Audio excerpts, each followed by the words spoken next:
we are going to see the meaning of business organization. As you can see on our screen, business organizations are established to produce and distribute goods and services to consumers. As you can see on our screen, business organizations are established to produce and distribute goods and services to consumers. They are commercial or industrial enterprises which are established to meet the needs and wants of people, to satisfy them.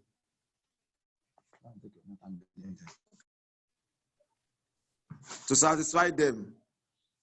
So when we say to satisfy them, what we mean is to make people get value for their money.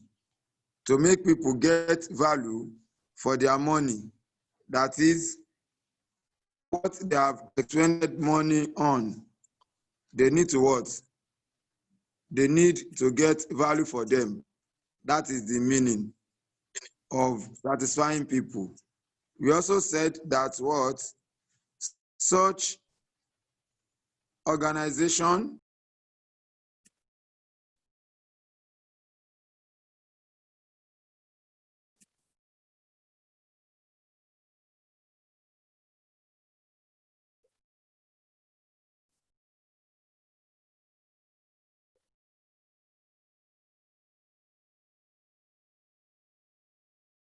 from that definition that we can see on our screen, we have it as what? As organization that are what? That are established to produce and distribute goods and services in order to satisfy the what? The consumers. They are commercial or industrial enterprises which are established to meet the needs and wants of people in order to satisfy them. And I'm trying to explain what is meant by satisfying people. That is, for them to get value for their money. That is the meaning of what? Satisfying people.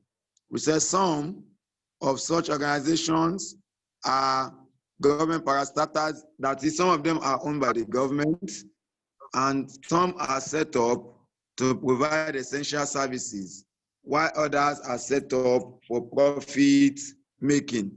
Invariably, what we are trying to bring out from there is that some business organizations are set up by the government, some are set up to provide essential services, while some are set up in order to, while some are set up in order to, while some are set up in order to make profit. A business organization can be a small business which is known as sole proprietorship. So that is what is meant by a business organization. So now we are going to go to the diagram showing the breakdown of the different organizations that we have. We are going to so that we'll be able to have a good understanding of what we are saying. So we are going to see the type of business organization. So these are the types, as we can see on our screen.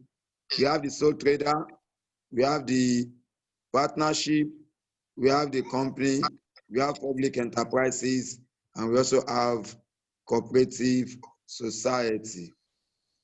So as we can see on our screen, those are the type of business organizations that we have.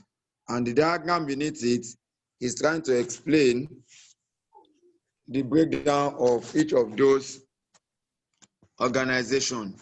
It's trying to explain them.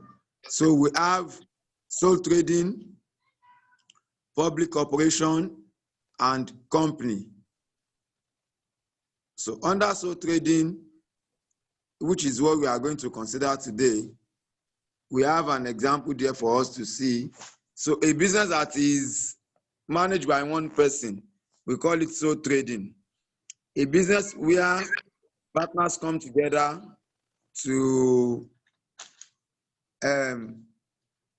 have business in common or to do business in common, we call it partnership, which is a minimum of 2. Then we have companies, which is a minimum of 7 for public corporations, and as well, which has no maximum, while for private companies, we have a minimum of 2 and a maximum of 50. So then we also have public enterprises. Public enterprises are what is known as public corporation. Then after that, we have the company, we have the cooperative societies. So those are the divisions of company or types of business organization, as we can see. You can see under company, we have public and private. We have public companies and we have private companies. And then under public corporation, we also have an example of water corporation. So public corporations, they provide essential services. While under partnership, you can see example. How to identify a partnership is that most of the time, they always use and co. Jide, Taiwo, and co. That is Jide, Taiwo, and others. That is the meaning of that. You can see that under where I'm highlighting now, that is an example of partnership. Then we also have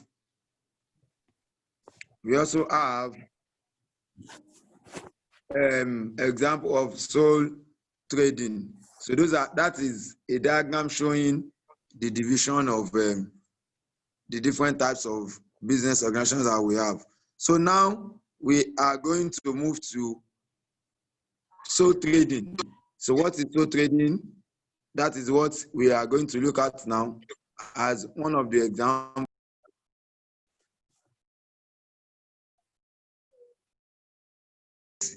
Money to finance his business. The number one of them, before we are going to see the screen, is through his personal savings.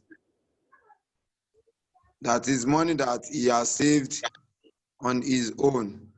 That is one of the source of fund of a sole proprietorship.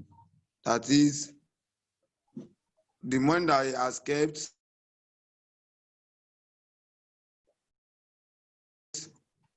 to do some other things, fund to finance his business. Another way is through borrowings from friends. Okay, what I have here is advantages. And let's look at the advantages. Number one, easy to set up.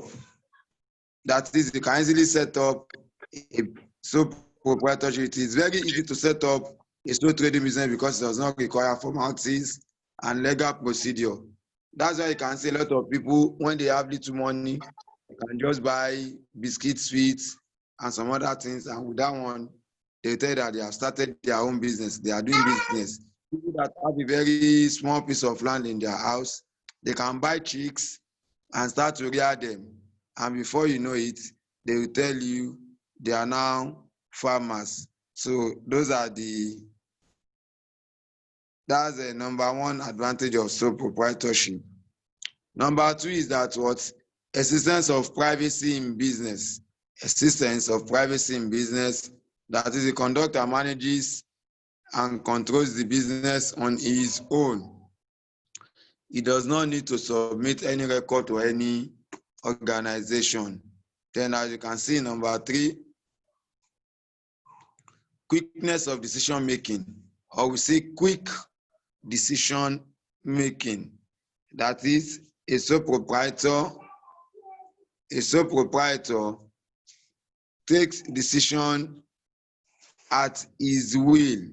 He or she does not need to consult anybody before decisions can be taken.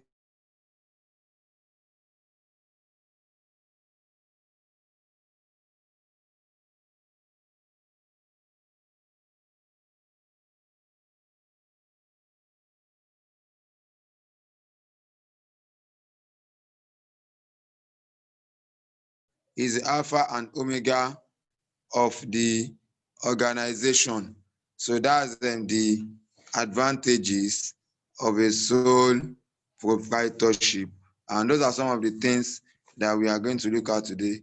In our next class, we are going to start from disadvantages of sole proprietorship, because the network is not really friendly. I don't know, maybe because it's raining, that is why we are having some itches.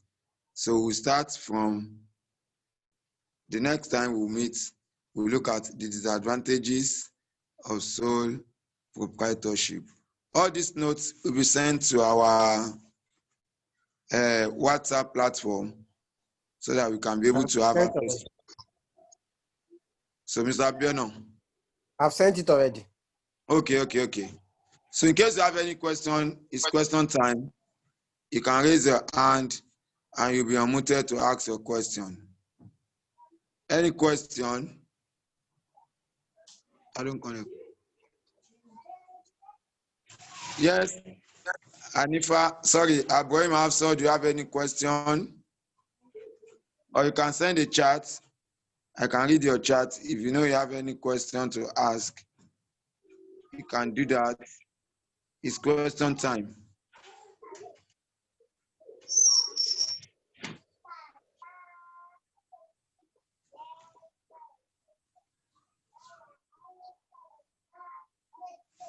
Okay. If there are no questions, can I ask my own question? Okay, let's take Ibn Kalejaye. Please, Mr. Abiono, move to Ibn Kalejaye.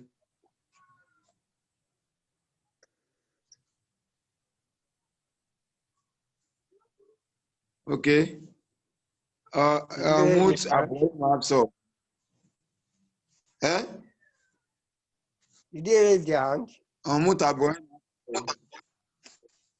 Okay.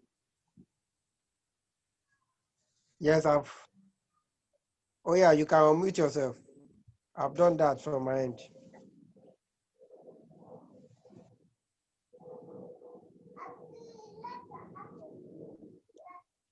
They need to unmute themselves. They are not doing that.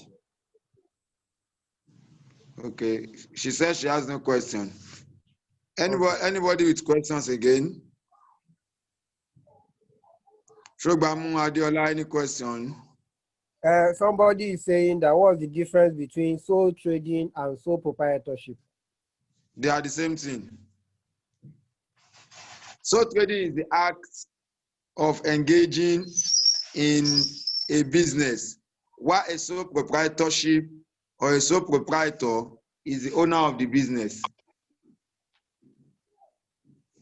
Did you understand?